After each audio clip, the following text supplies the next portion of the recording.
پیٹ کا انتہائی شدید درد، جسے سول بھی کہتے ہیں، اس سے مریض انتہائی پریشان ہو جاتا ہے.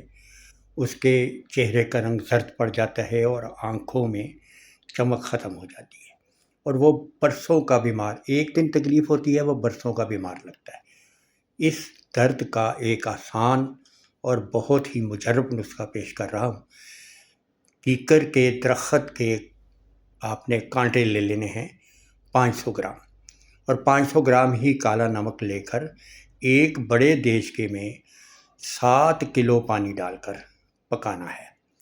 جب پانی آدھا رہ جائے گا تو اس کو چھان کر بوتلوں میں بھر لینا ہے. ایک بوتل سے آپ نے 50 گرام صبح اور 50 گرام شام کو مریض کو پلانا ہے. اور اس طرح اس کے بعد ایک روز کا، یعنی ایک کپ روز کا، یعنی یہی 50 گرام روز اس کو پلانا ہے. انشاءاللہ بہت جلد ایک بوتل سے ہی اس کو شفا ہو جائے گی اور اللہ تعالیٰ کا شکر ادا کرے گا. ٹھیک ہے جی، تو آپ نے میرا چینل سبسکرائب کرنا ہے، اور واٹس ایپ نمبر 0333421564 پہ اپنی کوئی بھی بیماری کے بارے میں، کسی تکلیف کے بارے میں آپ مشورہ کر سکتے ہیں.